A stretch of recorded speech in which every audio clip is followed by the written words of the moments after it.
Hello and welcome to Say Hi to the Future, a podcast aimed at highlighting the human side of ingenuity. My name is Ken Tenser, CEO of SpyderWorks, a leading business consultancy for mid-market organizations and entrepreneurs globally. With me today is Ignacio Mongrell, Assistant Director of ICUBE, home of Social Entrepreneurship and early stage startups at UTM, and Jonathan Redbird, co-founder of Redbird Circle. Like this video if you enjoy our show and subscribe to our channel. Leave us a comment with who we should interview next. Thank you for tuning in, and I hope you enjoy the show. Ignacio, Jonathan, welcome to Say Hi to the Future. Thank you. Welcome. Thank you. So Ignacio, let's start with you. You and I have known each other for a little while now. Tell us a little bit about ICUBE at UTM. Absolutely. So I can start saying that ICUBE is one of the many accelerators that are part of the University of Toronto, but it's the only one located in the Mississauga campus. And the Mississauga campus is fairly big. We have about 17,000 full-time students there. But the way ICUBE is different from the other incubators and accelerators that are part of UFT is that we have a focus on social enterprises and in supporting underrepresented groups in entrepreneurship. So we care a lot in creating programming that is inclusive, and we try to support those folks that haven't had support for other programs before. So we have programming for Indigenous entrepreneurs, we have program for 2S LGBTQ plus entrepreneurs, for female entrepreneurs, and so on. So many of our programs have that equity, diversity, and inclusion lens. So we exist basically to support and help students, alumni, and people that are in the community that have no ties with UFT. We help them start new businesses. We focus on early stage, so people come to us sometimes with an idea, and we have a program that is right for them at the idea stage.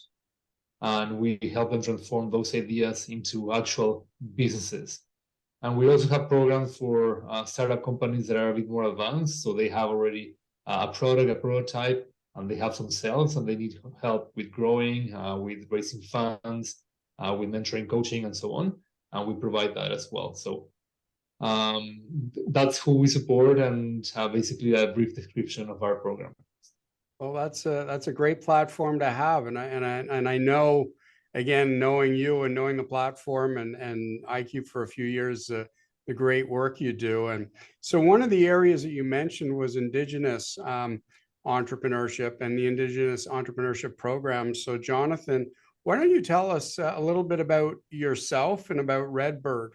Sure. Yeah. So I'm Anishinaabe from a community called Saugeen, which is located in Southern Ontario.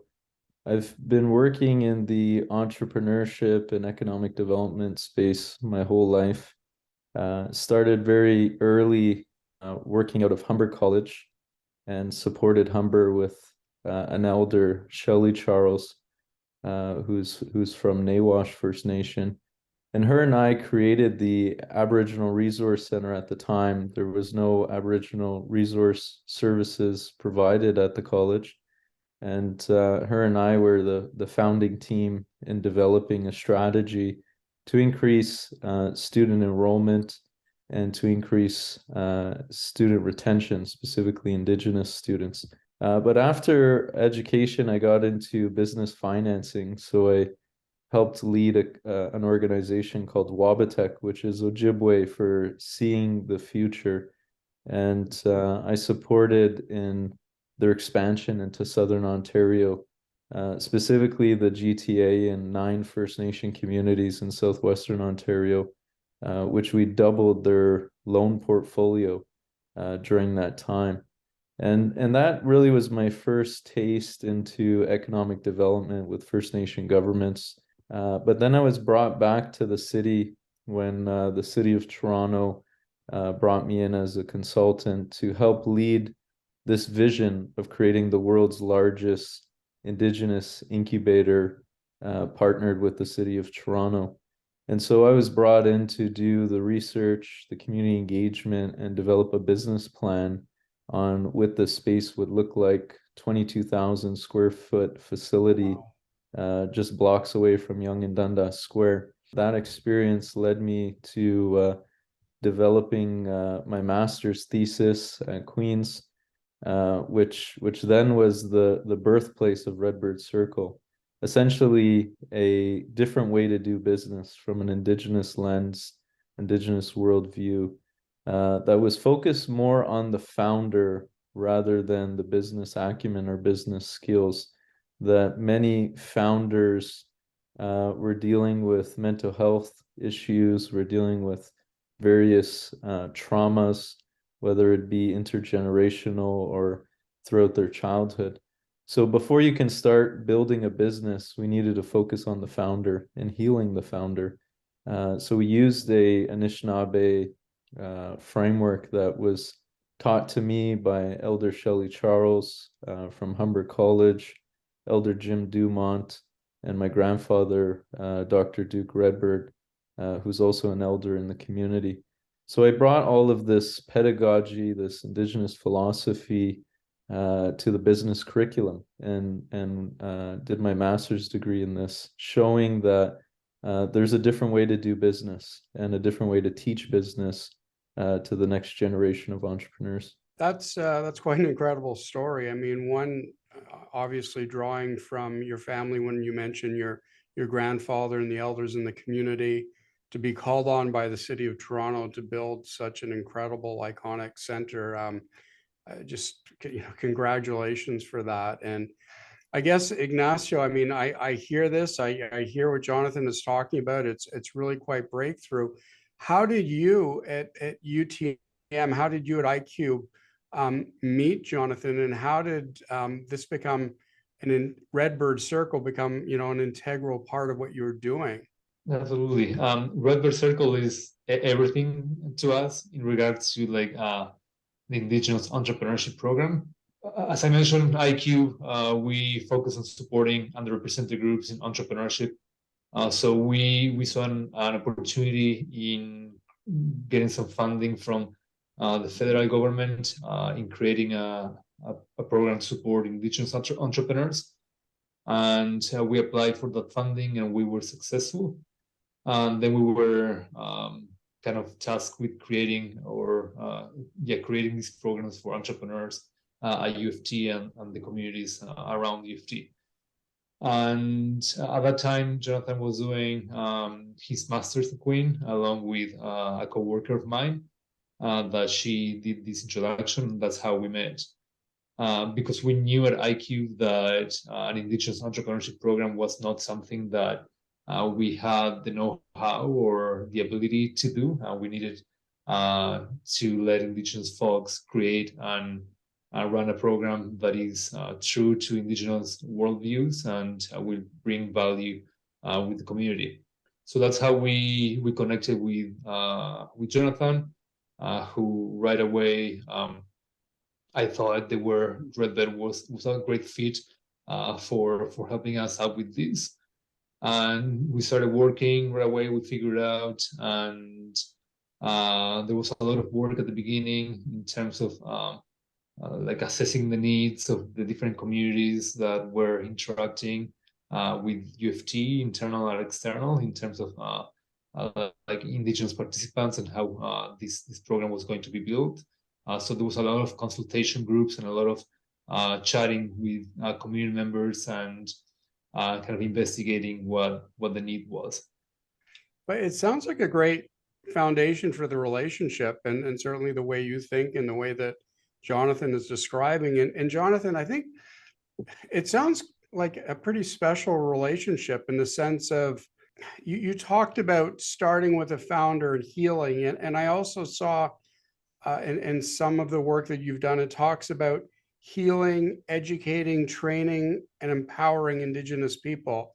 That is a pretty broad mandate for a startup or a scale up. So talk a little bit about why this is so important to you and how ICUBE has stepped up and taken on what I would say is a very non-traditional approach compared to a lot of the get that business up and going. It's about finance. It's about getting products out the door, full stop. Yeah, it's Redbird Circle is very much a startup. It was an idea that quickly became a reality, and it was due to the partnership with ICUBE and due to the people at ICUBE.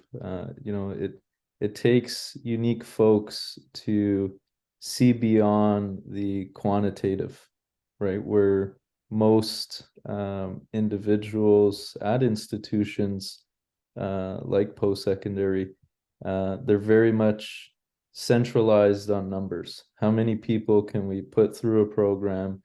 How much money can be developed? How much employment can be developed?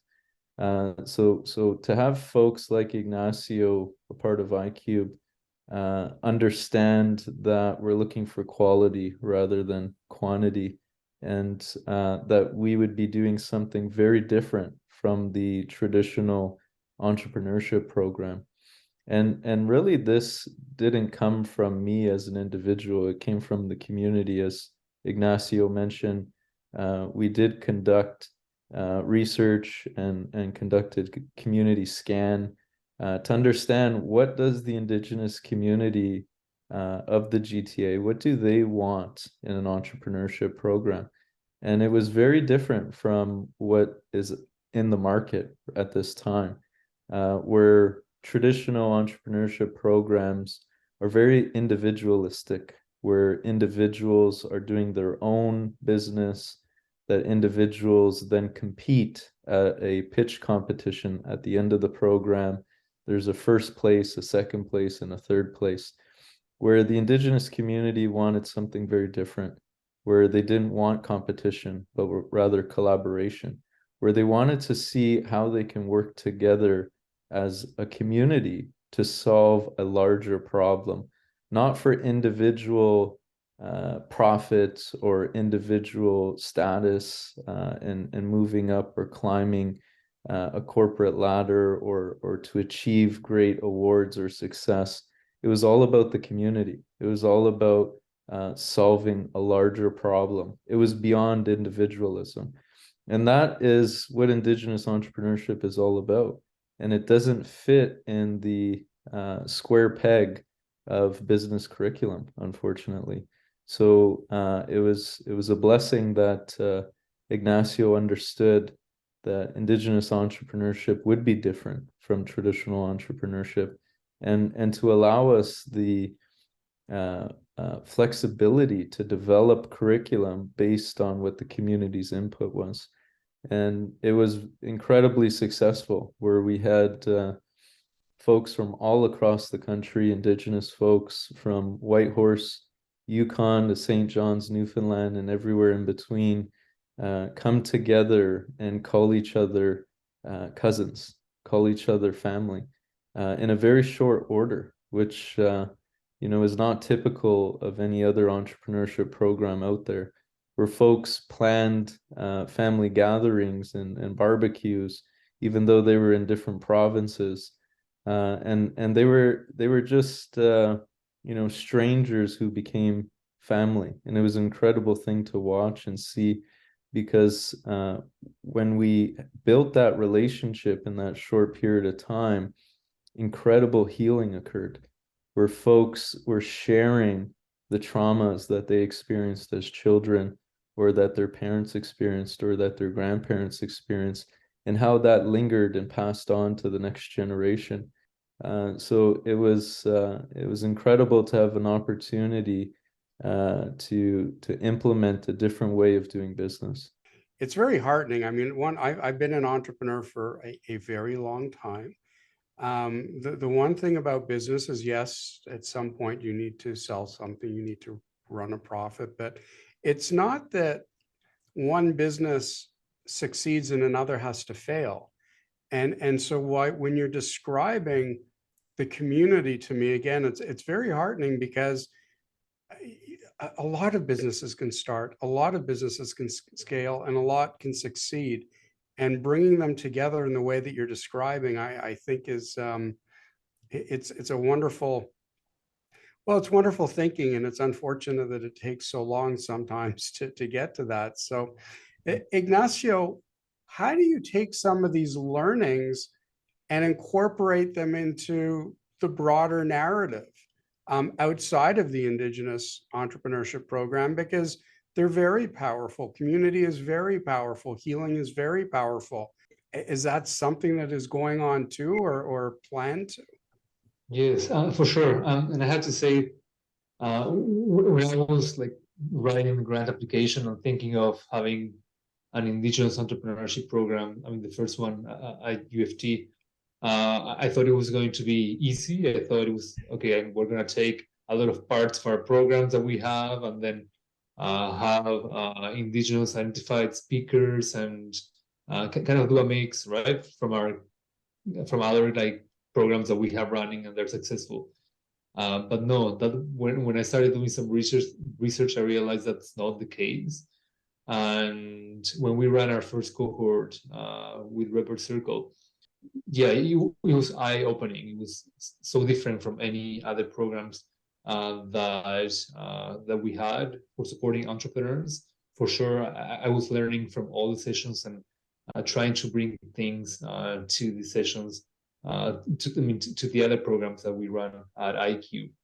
I remember like each of the sessions was starting with healing and with a lot of sharing and emotions, which was different to me. I wasn't used to, and first I joined as an spectator, but at one point I decided I'm gonna share what's going on in my mind, what's happening in my world too. So even sharing those like small pieces of my mind or frustrations or things that were not helping me sleep in a way was very helpful for, I mean, not only understanding the program and feeling that also I was in a way part of the family that John was describing, but also I don't know, it made me a happier person. It made me feel better about different things. And yes, I mean, we try to bring some of those learnings to other programs that we have at ICUBE, and especially part of the community building pieces that we take. How the first cohort of the Indigenous entrepreneurship program that we run, instead of each individual working on their own business, on their own idea, they decided to come together. They identified a problem that was affecting all of their communities and decided to work together to solve that problem and create like a cooperative enterprise or a cooperative approach. There's a lot of different learnings that we take from Indigenous entrepreneurship programs, and then we apply to other programs that we have at ICUBE. It sounds very impactful, and it sounds like it was quite cathartic for you as well, which is, I think, being in business or overseeing ICUBE as you do, that must be a wonderful feeling of accomplishment or partnership, if you will. So, Jonathan, can you tell us a little bit about some of the individuals who are in the cohort, some of the challenges that they look to solve together? Yeah, so in our first cohort, we had individuals who were from every province, including the territories, from folks who lived or grew up on reserve and currently on reserve, to folks that are living in urban settings and struggling to find their place in an urban setting where real estate costs are significantly higher, where reserve real estate does not have a market, it does not have appreciation, and no intergenerational wealth was created off the land like how immigrants have came here and purchased land with mortgages and accumulated significant wealth from the land. So Indigenous people are leaving the reserve and coming to cities and struggling. It's too costly to own a home. It's becoming very costly to live.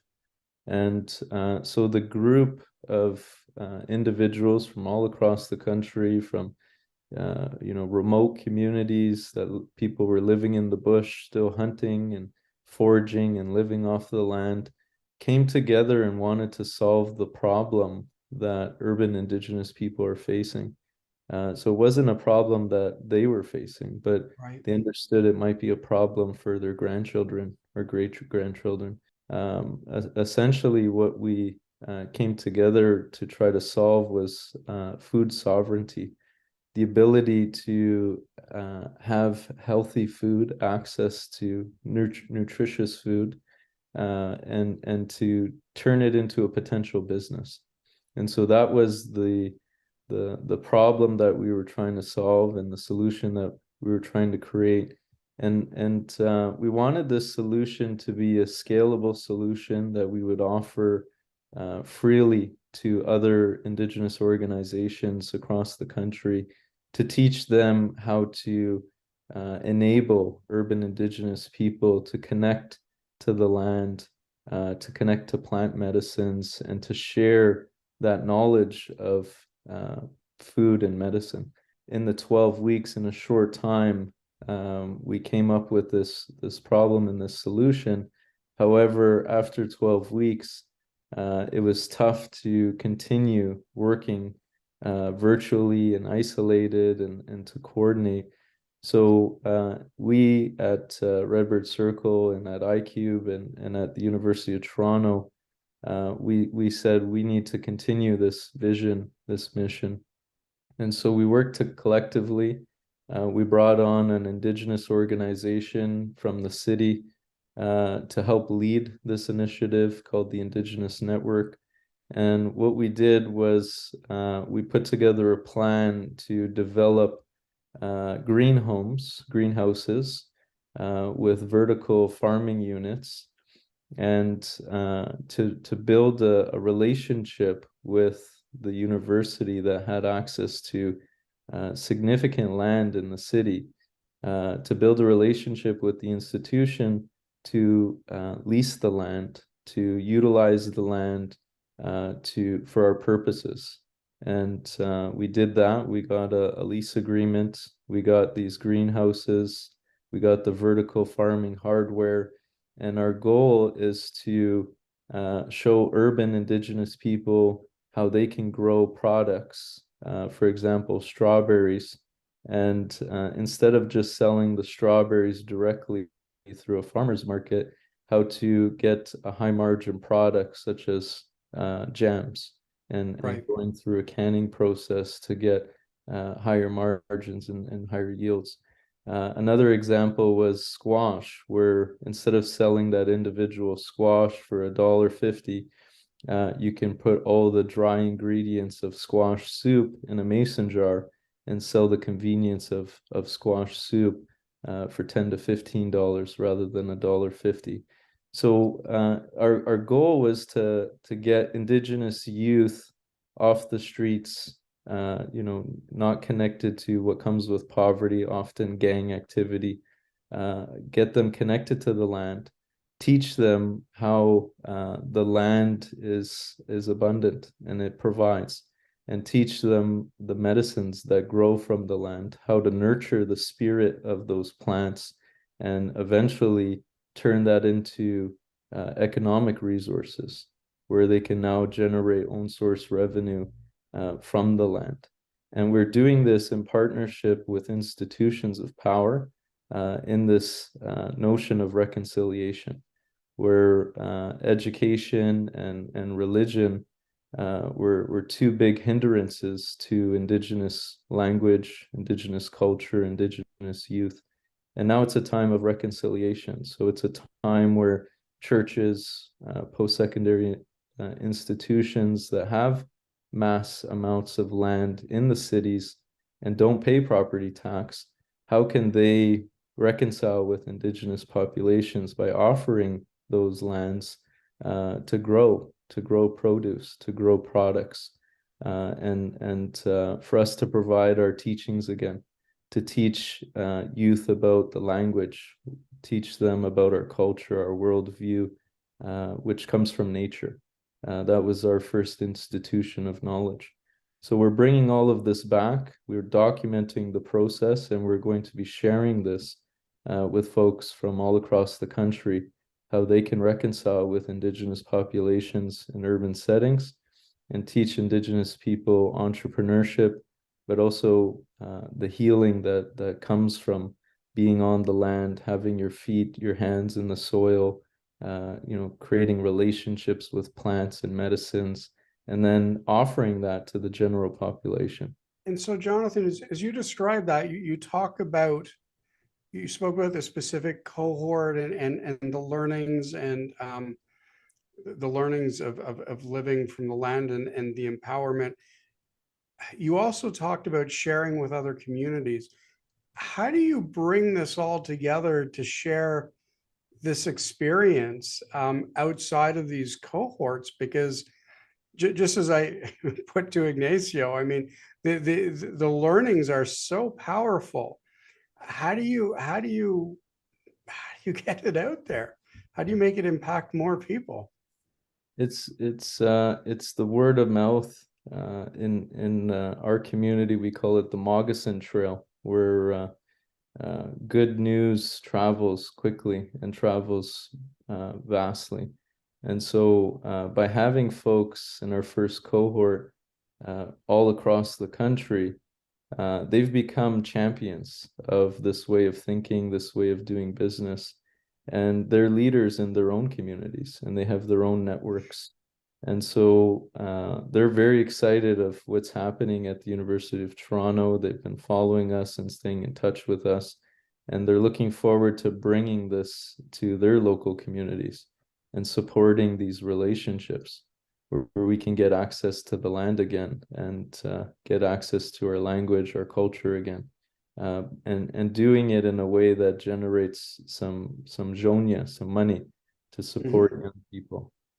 So it's very different from a venture capitalist type business, which is looking to scale incredibly quickly and generate huge margins as soon as possible, where profit is the least priority in our models. We're first thinking of the planet, our mother, the earth, and then thinking of our people, the community that is stewards of these lands.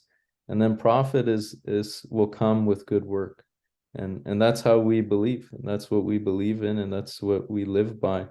And it's very different from a Western way of thinking, where it's using tech, using social media, using Facebook ads to get as much business as possible, drive as much revenue as possible, as quickly as possible, find a venture capitalist to help scale it as quick as possible. It's all about speed and profits. It's a very different worldview, and it's this what we teach in our curriculum is this two-eyed seeing. It's to understand both worlds, to know that these two worlds exist.